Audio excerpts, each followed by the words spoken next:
Good evening, everyone, and welcome to the Meet the Candidates event for Assembly District 112. All candidates were invited and all are present. This event was organized by the Leagues of Women Voters of Saratoga and Schenectady counties. My name is Barbara Thomas. I am a member of the League of Women Voters of Saratoga County, and I live in the 113th Assembly District. I will be your moderator tonight. The League of Women Voters is a nonpartisan, volunteer political organization dedicated to the informed and responsible participation of citizens in government. The League never supports or opposes any political party or candidate. That has been League policy since 1920. Membership is open to anyone who is eligible to register and vote, whether male or female, and please consider joining your local league. I want to thank both candidates for participating in vote411.org and encourage audience members to visit vote411.org, where they can see the candidates' pictures and written answers to a variety of other questions. Before we start, I want to remind the candidates and our audience that the video taken tonight is the property of the League and can only be used by the League or FCC licensed media. This event will be posted in its entirety. It may not be used by the candidates except to post a link to the complete video. We do not make this request lightly. We have had recent experiences where candidates or their supporters have used portions of our video or an audience member's own video against their opponents. As the League is a nonpartisan organization, use of the video by one candidate, specifically against another candidate, is a contradiction to our purpose. Additionally, this behavior would discredit us with other candidates, making it difficult for us to sponsor future forums. All candidates participating in this forum have pledged that they will abide by our policy. Questions were sent to us by members of the community. League members reviewed and compiled them to be representative and to avoid redundancy. We rejected questions of a personal nature. Candidates, this is your opportunity to let voters know your stance on these topics and how you will address the issues facing the people you represent. Please don't waste valuable time tearing down or labeling your opponent. Deal with the facts. And in your closing statements, absolutely no zingers. In other words, do not put your opponent on the spot with no chance to reply.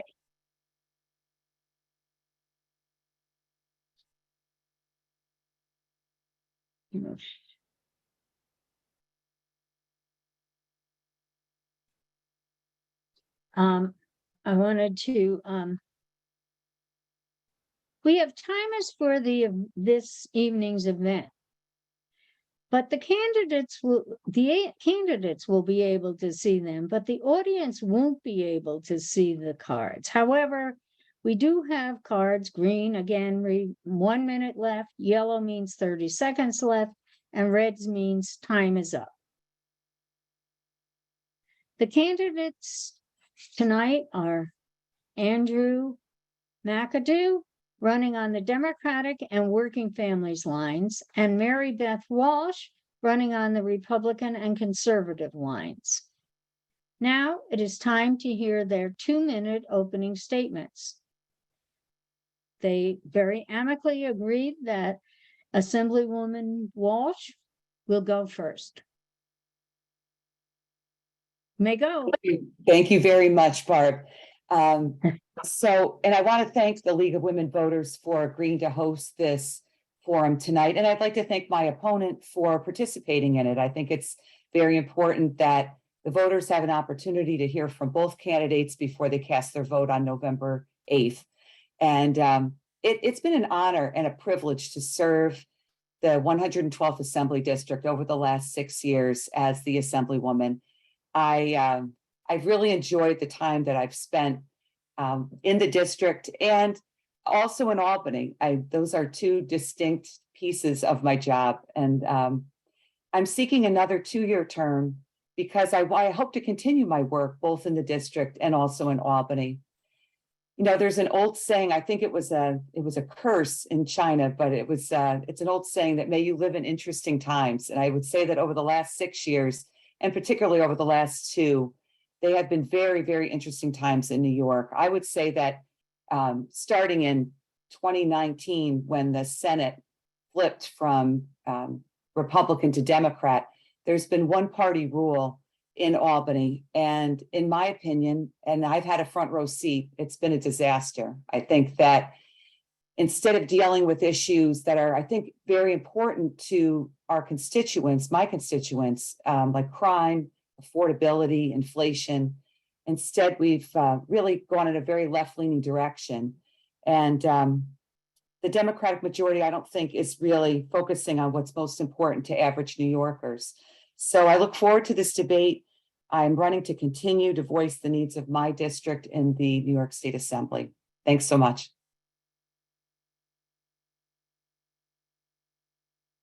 Okay, thank you, Assemblywoman Walsh. And now we're going to hear from Andy McAdoo. Thanks, Barb. And thank you to the League and the volunteers who make these forums possible. I grew up on the family homestead dairy farm where hard work and outdoor recreation were a way of life. I have deep roots in New York, and I don't believe you could find a better place to live than the communities in the 112th Assembly District. I live in Half Moon with my wife, Christine, and we feel very blessed to live close to our 3 beautiful grandchildren. My background in community service has provided a perspective on the challenges we face. I've served on housing councils, historic redevelopment corporations, economic development councils, conservation groups. I have coached youth sports. My experience with the Capital District, with the umbrella of the Capital District, an organization that helps seniors stay in their homes, provided insight into the challenges faced by our older residents. But it was my time as president of a telecom business that was regulated by the state that provides me with a unique perspective into state government. I spent 20 years working on telecom, internet, and tax policy in Albany. And I fought against things like the gross receipts tax that turn utilities into tax collecting agencies for the state and are especially punitive to people on fixed incomes. And I understand how the state government works. If hearings and committees are important, but if you're not in the Democratic caucus room, you don't have a voice. And we need a voice in that room with a business perspective and upstate values who will put the taxpayers ahead of the big money special interest groups that have a stranglehold on our government. Thank you, and I look forward to your questions. Thank you very much, Andy. Okay, so now we're going to start the questioning, and I'm going to give the first question to Mary Beth Walsh, and then the second one will go to Andy McAdoo for that question to be first. So access to high-speed internet is more critical than ever. What role should the New York State Legislature play in allocating federal funds from the Infrastructure Investment and Jobs Act? I do think that it's a very important issue, the issue of accessibility to high-speed internet. I think we particularly saw it during COVID when we knew that our school kids who were remote, particularly in our rural areas, had difficulty with remote learning. And some of them, unfortunately, had to go to hotspot areas like outside of a library or in a school parking lot in order to get online or to be able to, get their lessons. So I do think that the state certainly has a role to play as a member of the Assembly Education Committee. I think that there is a role to play. I know that this is probably an area where my opponent, who has stated that he has 20 years of background in this industry, would probably have insight as to how exactly the federal and state funds are dispersed. But I do think that the state legislature and the state definitely has an interest in ensuring that in the policies that we make and in the barriers we try to remove, that we can help to get through that last mile, particularly in our rural areas, and making sure that people have accessible, good broadband connectivity. I can't even say that. Thank you. Thank you. And Andy McAdoo, Yes, thank you. Well, yeah, this is do you certainly an need issue me that- to repeat the question? No, thank you. I forgot to unmute and unmute. Yeah, this is an issue that hits home for me. You know, I bring a unique perspective to the issue. I participated in programs like Broadband for All as a private carrier. And I also have insight into how, because I do consulting work for multiple states, I can compare New York to states in New England, like Massachusetts. And, you know, it is, I mean, we have to deal with the reality that New York telecom policy has really left us with two choices. One is no service, and the other one is a monopoly provider with no consumer protections. So this is an area where we have to do better. And it's not a case of not having the money, and that's not the issue. If you look at Broadband for All, there was enough funding there. It was the execution and how the program was carried out. So one of the things that I plan to hit the ground running on is broadband, and we have to make sure that this Connect All money, you know, it's like Broadband for All, 500 million, that ended up being over 700 million, you know, was a complete failure. And now, you know, we're talking about adding more money in the same system. So we've got a lot of issues to work out there. And one of the most important things that separates New York from other states, New York strips local counties and local governments of Thank you control. very much. Okay, the next question is going to go first to Andy McAdoo. And it is, do you believe that improvements need to be made in the development of affordable housing options? How might you help? Yes, I mean, this is a crisis. Anyone who has young people entering the world today knows that the challenges people have to find housing, you know, affordable housing that can match, you know, what people are earning. So, you know, we have service workers that are having to commute an hour into Southern Saratoga County to work because they can't find affordable housing. And that has a huge impact on our local businesses too. So this is another issue that I bring back to community planning. We have, you know, these Southern Saratoga County towns have not done comprehensive planning that would account for things like low income housing. Then where the state can come in and offer tax credits to offer incentives to developers to build homes like starter homes in housing that people who are just starting out can afford. So the state has a role to play there. And I think we really need to get some urgency at this issue because it's affecting, it really has a ripple effect on the economy. Thank you. Hey, thank you. And Assemblywoman Walsh, the same question. Do you need it repeated? No, I understand, Barb, that the question has to do with affordable housing and do we need to do better? We can always do better. I mean, I think that Saratoga County, which is the bulk of the 112, although I do also represent now Broad Albin in Fulton County and also in Schenectady County, the town of Glenville. But having come up through local government in Ballston, which is one of the fastest growing towns in the state, I know, having served on the zoning and the planning board and then on the town board, that there's a variety of housing options, and I think it's only getting better. So, you know, affordable starter housing can be an apartment, it could be a condo, it could be a smaller home in an older neighborhood. And we know in Clifton Park that the Van Patten homes that were built back in the 60s, they can come in a variety of sizes and are a good starting point for a lot of, you know, new homeowners as I'm meeting them at the doors. I think too that we've done a lot, and I've been very happy to support housing initiatives coming in Ballston Spa at V Corners behind the BSNB corporate building. There's housing that's going in that is affordable housing. I was happy to go to that groundbreaking. There's housing up just outside of the 112th and the 113th that Captain has been putting together for those who are homeless, to give them homes. So there's a lot more that we can do, but you know, there is progress. Okay, and then Mary Lou, Assemblyman Walsh.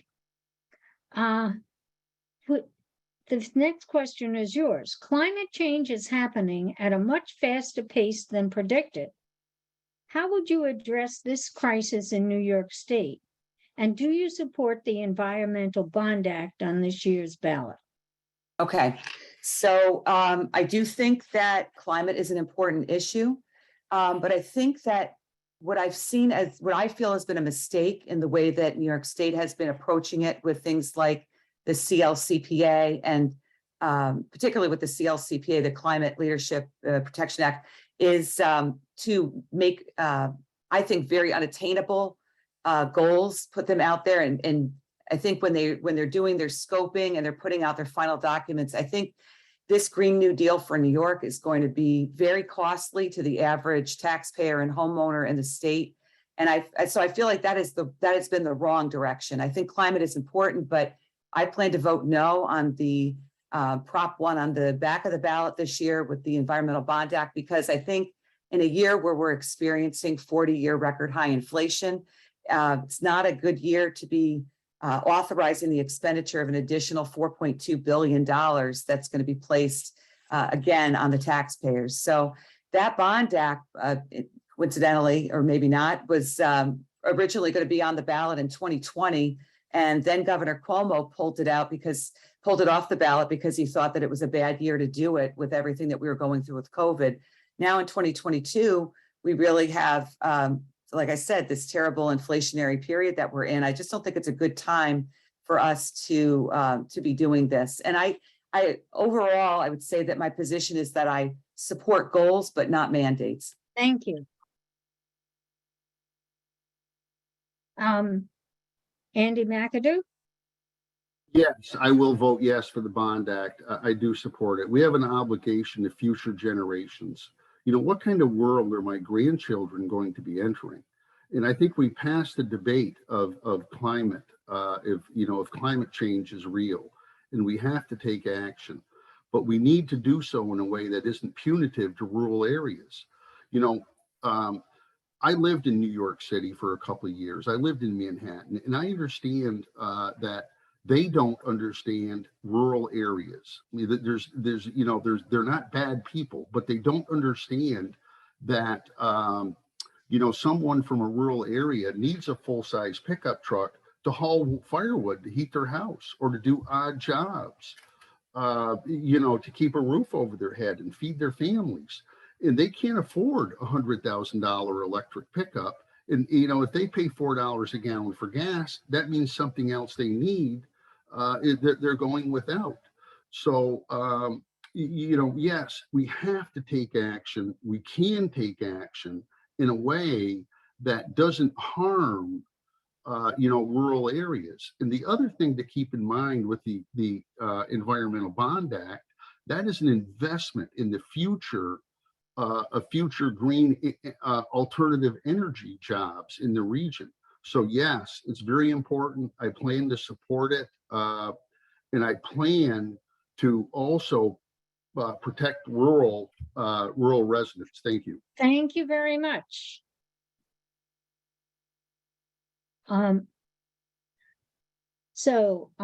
You're going to get the next question though, and that is, in New York State, there is a widespread shortage of quality, affordable childcare, including here in the Assembly District 112. There is also a shortage of home care workers for the elderly and disabled. In your opinion, what needs to happen to correct that situation, and how will you work to make that a reality? Well, thank you for the question. On both of those, I can't think of anything more important. You know, we have families who can't work because they can't go to work because they can't either find daycare or afford daycare. We have employers who need these workers to rebuild the economy. And the thing in the middle that's holding it up is daycare. I've spoken with many daycare providers over the last 6 months, and there is a common theme. There is overregulation in the small daycare industry that is driving these small businesses out of business. So, we have to work on that first. We can protect our children, keep them safe, and not have burdensome regulations that drive these critical small businesses out of business. And equally important, we have senior citizens who have worked and paid taxes all of their life. We have an obligation to do what we can do to keep them in their homes. And I know from working with Umbrella, people want to stay in their homes. And one of the problems is finding home healthcare workers that are qualified and will do the job. So, we've got to work on compensation, and we've got to work on labor development through things like BOCES and community colleges. These are both critical, high priority issues that we have to fix. Thank you. Thank you. Assemblywoman Walsh, same question. Yes. So both very important issues. I think that my opponent and I probably overlap on this issue. I think that we have areas where we agree on this. I think that when it comes to quality, affordable childcare, one of the things that I did very recently is there is a child care council that has been started, and I was able to nominate one of the owners of Maple Leaf Childcare to serve on that council to get that perspective that my opponent just referenced about that overregulation and overburdensome regulation coming from the state level. And we see it in many of the bills that we take up. It's just one thing after the other. And I also do agree that it is a barrier to people re-entering the workforce. I think getting schools back in person has been a huge help, and hopefully allowing two-income families to finally say, okay, it looks like our kids are going to be able to go back in person. I can now re-enter the workforce. But for those younger children, they do need quality care. As far as home health care, that's an issue that's near and dear to my heart. With my 96-year-old mom, I've experienced that firsthand.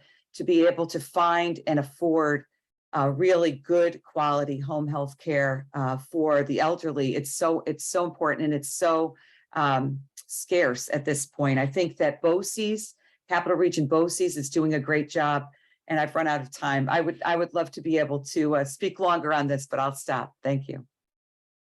You could always use your extra minute if you want.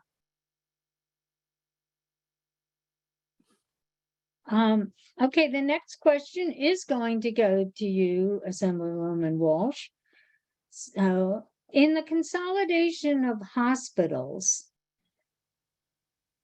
more non-sectarian hospitals are coming under the auspices of sectarian hospital systems. Would you support legislation that would prevent a hospital from imposing its religious beliefs that undermine patients' reproductive rights and end-of-life decision-making?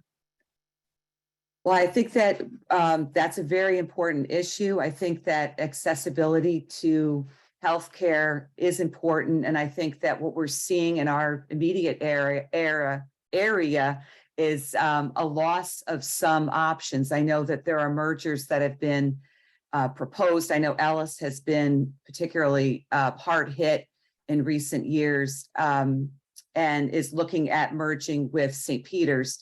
And Ellis fills a very important role because we've already lost St. Clair's, we've lost other options in Schenectady, and we know that there is poorer folks who may have difficulty accessing healthcare in other places.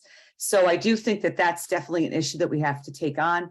But I also, at the same time, respect each hospital's mission statement and what their genuinely held beliefs are. So I think that I don't think I'd be in favor of a bill that would specifically say that St. Peter's, for example, that has a particular belief, they will not perform certain procedures within those walls. I wouldn't require them to do so if it was a genuinely held belief and it's part of their mission statement. But I think that there are other options besides the hospital setting that we should be aware of and be supportive of, like Planned Parenthood. Thanks. Thank you. Andy? Well, that bill just tries to assure that women's health care will be available in the broader community. And I don't know if that bill is the best approach, but yes, I would support, what we're talking about is women who go to the hospital in a crisis situation with a pregnancy, and their lives are at risk while they're checking on things that are not dealing with medicine. We're talking about religious beliefs, which I have tremendous respect for. I respect people's religious beliefs, but you should not bring them into the medical care. If your religious beliefs prevent you from doing something, then don't do it. Don't risk the lives of other women because of your religious beliefs. So we have to solve that issue in Schenectady. It is a critical issue. Women need access to health care without having to go through some tests to make sure that a law is not being violated that is imposed by the hospital that has nothing to do with health care. I mean, people's lives are at risk. So yes, we've got to do something about that. And I can promise I will work to address that. If there's not another way of doing it, then I would support that legislation. Okay, thank you. Now you're going to answer this question. What is your position on strengthening gun laws in New York State? And that's to you, Andy. Oh, I'm sorry. My position is, I'm a lifelong outdoor sportsman. I grew up with a 22 rifle in the milk house, and I can never remember not knowing how to shoot it. What I don't support are these extremist gun laws. Like some of this stuff is so off the rails. If you follow my opponent's votes on this, an 18-year-old high school student could purchase an assault weapon and legally carry it into a classroom. Or someone who is just convicted of domestic violence could purchase an assault weapon, without a background check. So I can tell you, I'm a lifelong outdoor sportsman. I own guns. Many of my friends are outdoor sportsmen and hunters. Those guys aren't buying these assault weapons and running around like G.I. Joe, And I will say this, if you are worried about background checks, then you shouldn't be buying a gun. So I support strict background checks. And the other thing I support is fixing some of the administrative issues that prevent legal gun owners who should just go right through the system are being restricted. So there's things we have to fix, okay? But the most important thing is we've got to keep our grandchildren safe. I don't want my grandchildren, I don't want to go into a restaurant and wonder who is armed and carrying all these weapons, okay? Thank you. Assemblywoman Walsh? Okay, so the question was what my position was regarding strengthening gun laws. So I believe that New York currently has some of the most restrictive gun laws in the country. And I don't believe that my opponent has accurately described my voting record on this issue. And I'd like to talk about that a little bit. I think sometimes what happens is that the New York State Legislature, sometimes in an effort to react to headlines, comes in with packages of bills that have been put together in a very hasty way. And as we debate these bills, we see a lot of loopholes that are in the bills and a lot of unintended consequences, and we bring those out on debate. And in July of this year, that was the most recent example of a package of bills that came in. That package, I supported pieces of it. I didn't support other pieces of it. And a lot of it's being challenged right now in the court system, which is really, when you have one party rule in Albany, it's the last, the last stop really is the court system. And we know that some portions are being struck down. So I believe that the gun laws are already overly restrictive. I don't believe in arming students and sending them into classrooms and some of the other things that were said. But I did support part of that package. I don't support other parts. I do support background checks. Thanks. Thank you.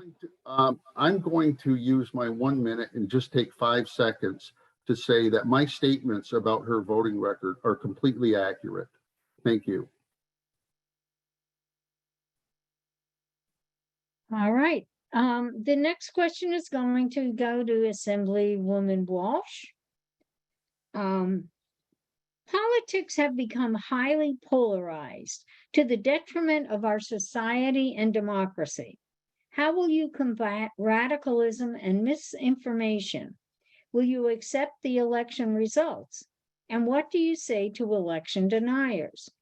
How can we ensure election security? What tall order? That is a very tall order for a minute and a half. I will say that the way that I conduct myself in my role as an assembly member is to always attempt to work across the aisle for the benefit of New Yorkers. That's what I need to do as a member of the minority party, but it's also my nature. I believe in collaboration. One of the first things I did when I joined the assembly is I joined the Legislative Women's Caucus, where I work with my women colleagues in government to try to identify areas of common concern, like childcare, to reference an earlier question, or aging parents, or any number of things. And I do believe that, elections have consequences, and the consequences need to be accepted. And I believe that if I were to lose this election, which I don't think I will, but if I were to lose this election, I think I would still be accepting of the result. And I think that that's what we need to do when we're candidates for office. So that's my position. Thank you. Thank you. Yes, I will accept the results. But I'm going to frame this. I've spent, in the context of what I've been doing this summer, I've spent 6 months knocking on mostly Republican doors. And I saw this older veteran who answered the door, excuse me. And he said, how has America survived almost 250 years in spite of all the odds? And he just didn't even give me a chance to answer. He said 2 things: veterans who fought and died for the country, and the people accept that when the Supreme Court says the election is over, it is over. And he agreed with me that the local leadership who was silent while their constituents were being fed these lies, some of them were charged as crimes. They got on the buses to go to Washington. So, to me, it's a complete and utter failure of leadership to have never spoken the truth to your constituents. Not one time on that we can find any evidence of my opponent speaking the truth when Stefanik is going through Saratoga County spreading the lie. Stefanik knew it was a lie. My opponent knew she was lying, but the constituents believe it. So, to me, It is disqualifying.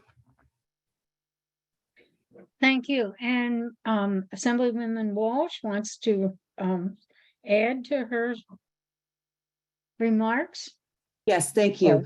I feel I need to respond to that. I think that part of the question that was asked had to do with when we have a lot of polarization. And I think that the type of response that you just heard, which really pits one side against the other and is, I'm tired of the finger pointing of saying that this person is dangerous or that person is extreme or that person is MAGA or that's how we get into this problem. And I believe that as a legislator, I try to conduct myself in the very best and most professional way possible. And I will say that as far as my opponent referenced the events of January 6th, I issued a tweet on January 6th expressing the same shock and horror that I think many people felt as they saw that violence down in Washington. And I said I was sick to my stomach and I wanted to see it stop. So that's where I'm at on that. Thank you. Do you want to use Allowed to your extra respond to minute? that. No. Sure. Thank you. Just to be clear, I mean, we really have to be clear about this. When, the question was about, threats to our democracy. So you have a career politician who is never really called upon to lead. The one time when our democracy is at threat, that and she can't speak the truth to her constituents, some of whom were there. So you can't come out and say, well, I condemned it on January 6th, therefore I did my job. The facts are clear. My opponent, the one time in her career when she was required to lead for her oath of office, what was required of her was just the truth. Just tell these people there was no election fraud, and she couldn't do it because she places her reelection above the country, the Constitution, and her oath. So it is disqualifying to me. And you have now used up both of your extra minutes.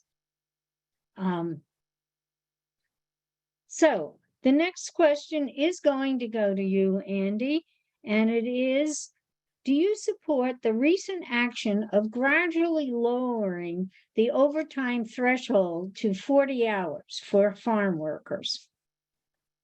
No, and this is so frustrating and typical, of New York State.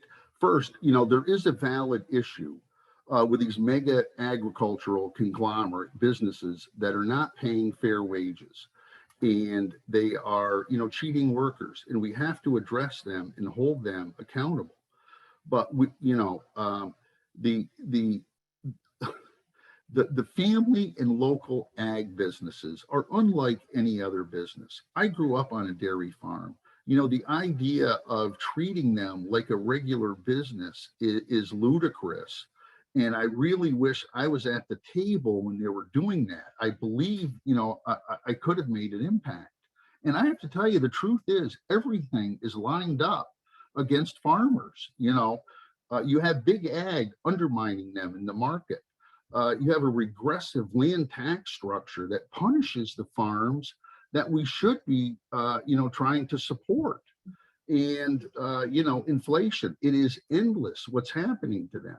So we need to implement policies that make small farm operations more important than selling to developers. And, I'm ready to pass a rule that you can't vote on regulations for family farms until you spend some time on one to understand it, because they are unlike any other business. So, thank you. Assemblywoman Walsh? Yes. Want me to So repeat it? no, that's okay. I understand. The reduction from 60 hours to 40 hours is going to be devastating to farms. There aren't any farmers that I've spoken with that wanted it. I was at a rally and a press conference shortly before the decision from the Farm Wage Board was issued. And I'll never forget one of the migrant workers that spoke through an interpreter at the press conference and said, I came here from Mexico. I didn't come here to sleep. I came here to work. And it is going to be devastating. But I think it's very interesting that my opponent, who believes that if he had a seat at the table, he would make a difference. My colleague, Carrie Warner, who represents a lot of farmland in the 113th, she has a very strong voice and has been in office for a number of years, longer than I have been. And she was unable to change the course of that decision-making. Billy Jones from the North Country, representing a number of farms, he's been in office much longer than I have been also. He was unable to make a difference. The 107 members of the Democratic Conference in the State Assembly, the power is coalesced in New York City. They do not understand, nor do they care about upstate farms. And that is a fact. So my opponent would just be another no vote, and it would have absolutely no impact. Thank you very much.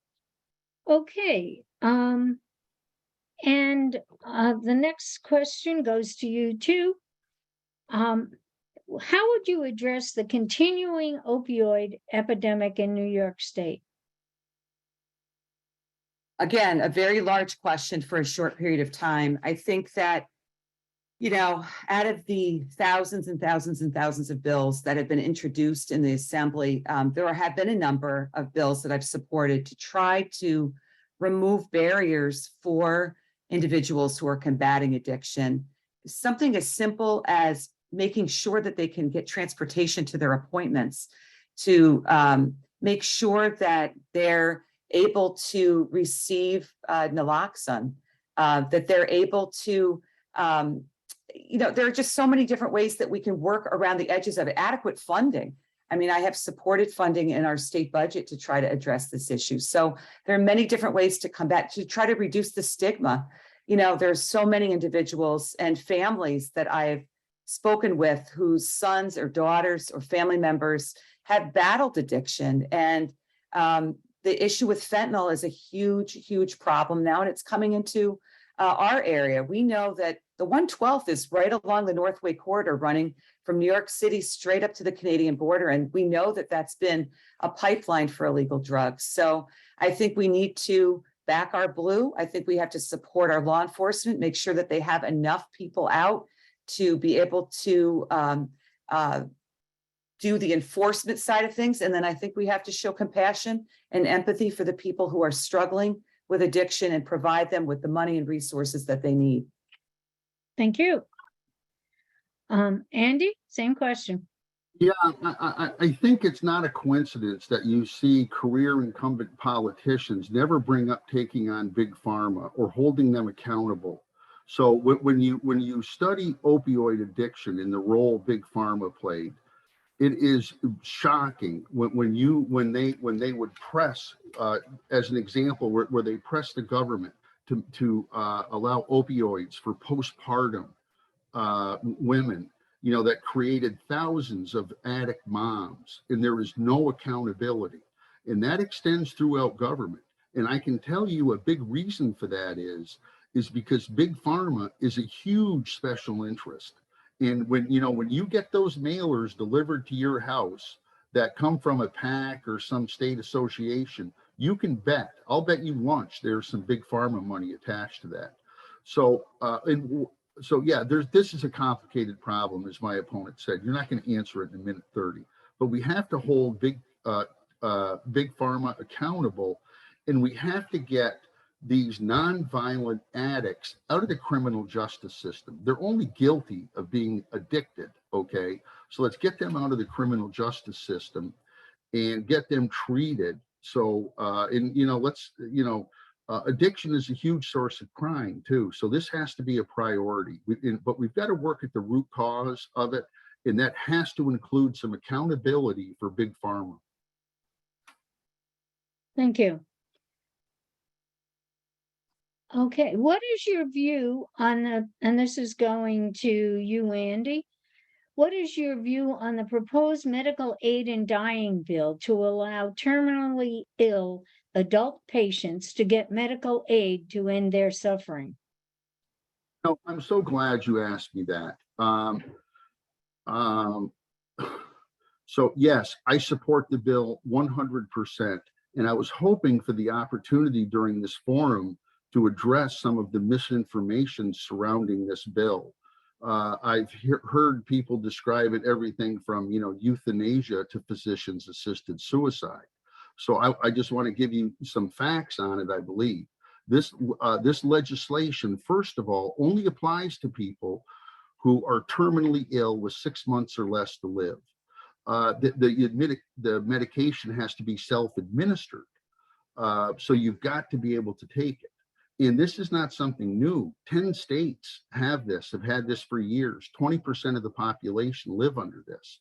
And the interesting thing is that more than 1/3 of the patients who get the prescription never take it. But what that prescription does, it brings them peace of mind. They know that they're not going to be laying there suffering, okay?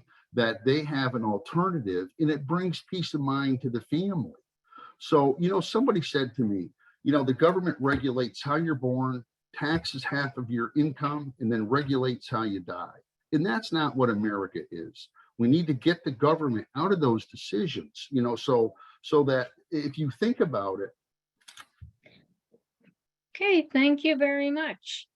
And it's your turn to answer that same question, Assemblywoman.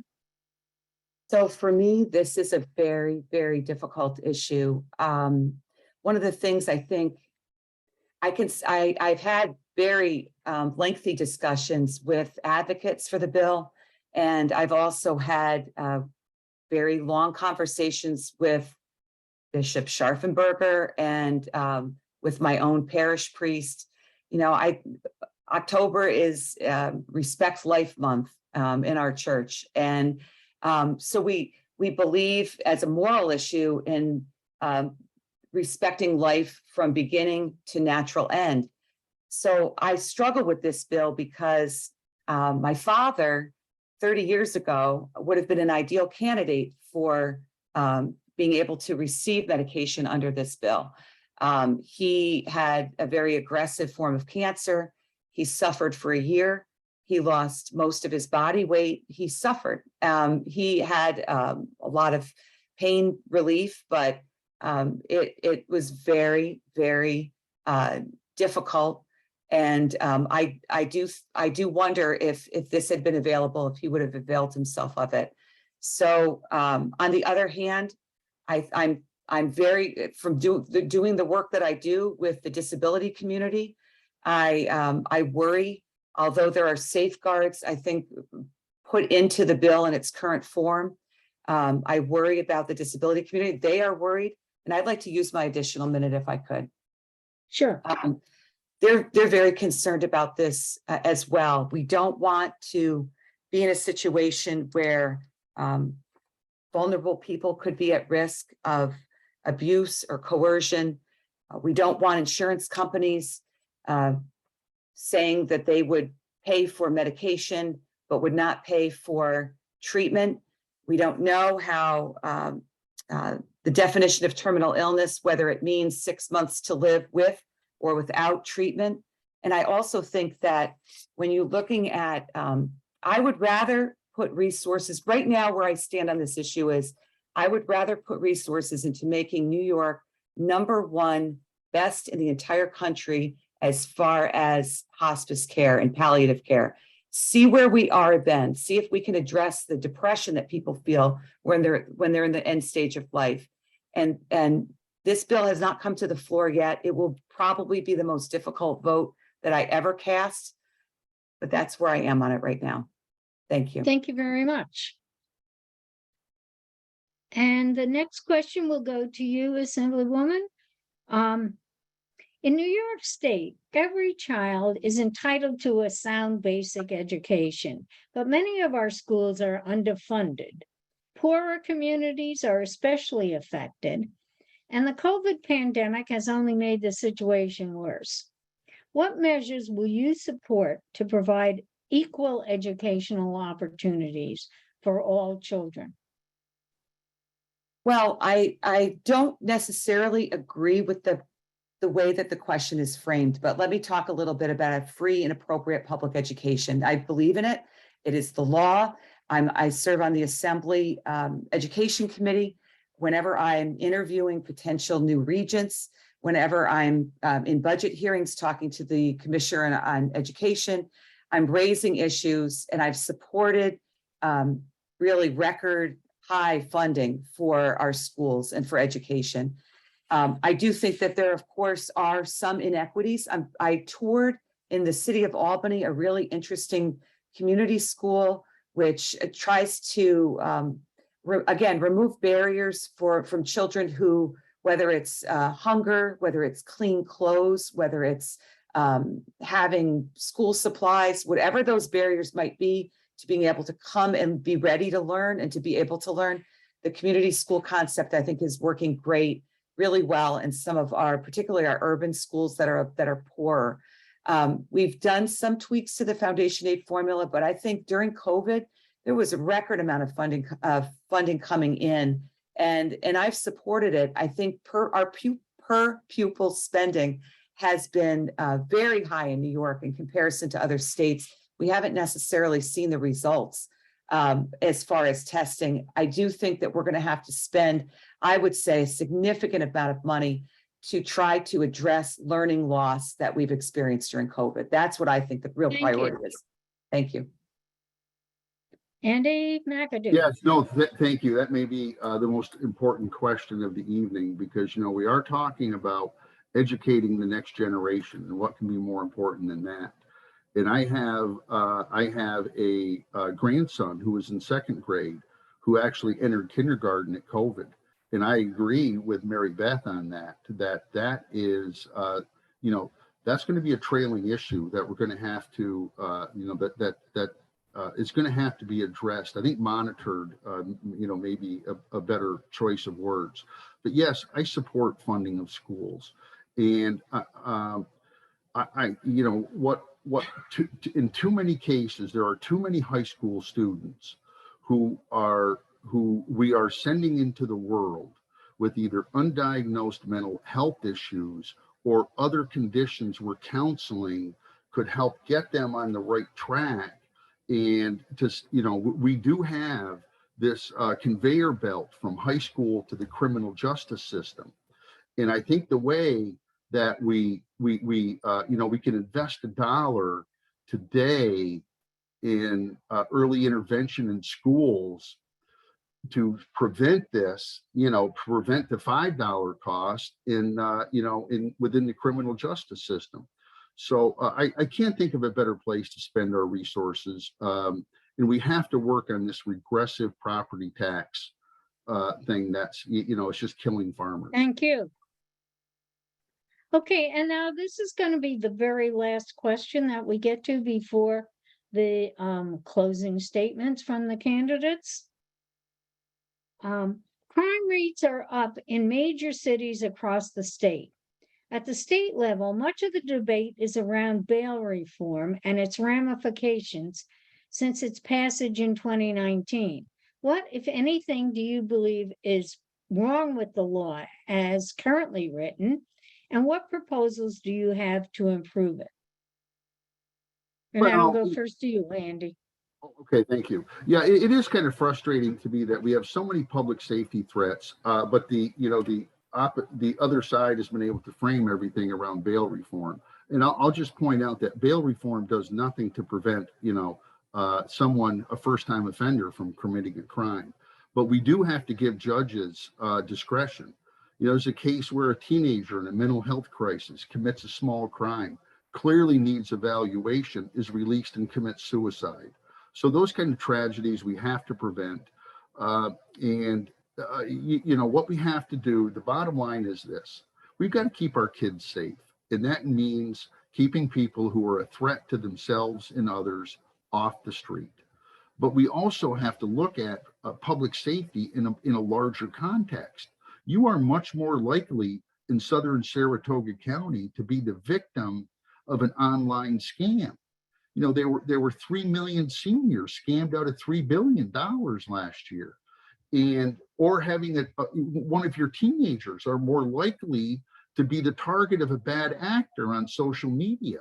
So the framing of public safety needs to be broader within the context of this community, because I can tell you right now that bail reform is not having a big impact on southern Saratoga County right here. You're more likely to be hit by a car here because of poor planning than you are a violent crime. Okay, Assemblywoman Walsh. I would agree that the 112th Assembly District itself it is fortunate in that we were voted, Saratoga County was voted, I think, the healthiest county in the state. We have a great sheriff's department.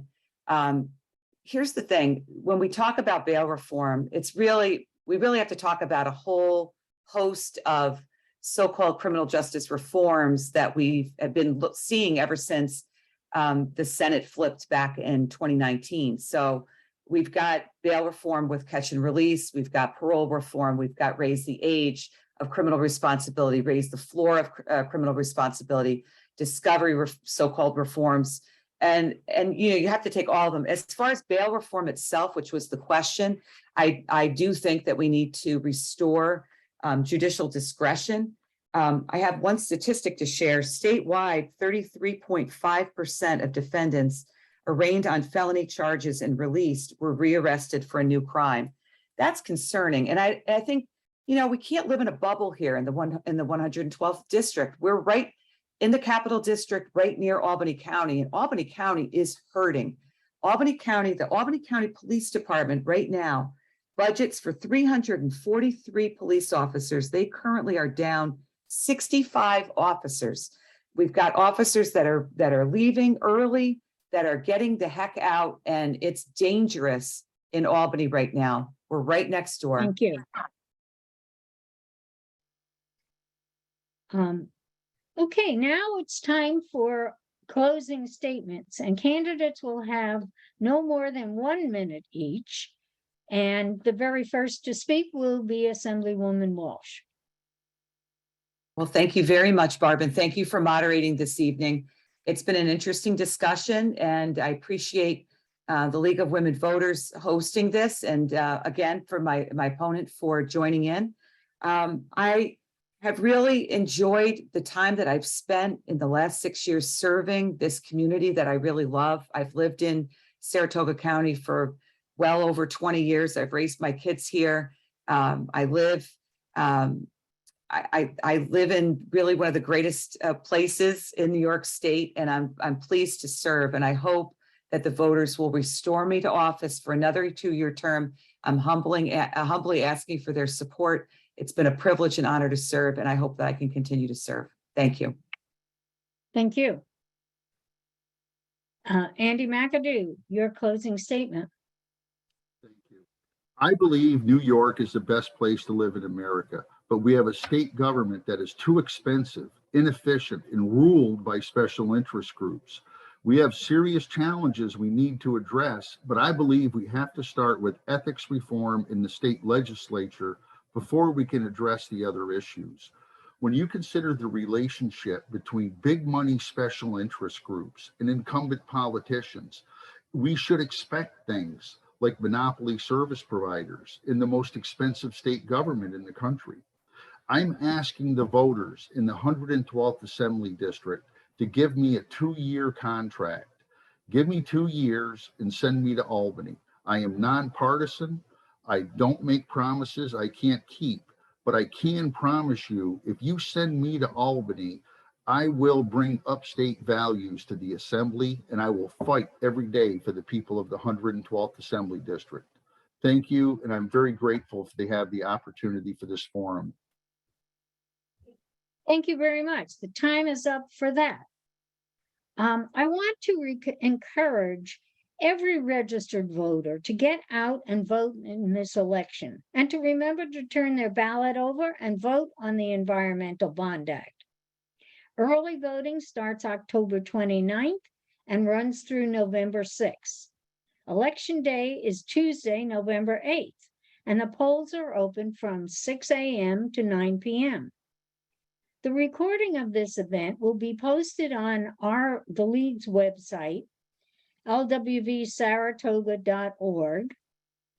And on behalf of the Leagues of Saratoga County and Schenectady County, I want to thank the candidates for attending this event and helping the voters to know a little bit more about the candidates and make a good choice. And I want to thank the audience for taking the time to learn about the candidates. Good night. Thank you. Thank you very much, both of you.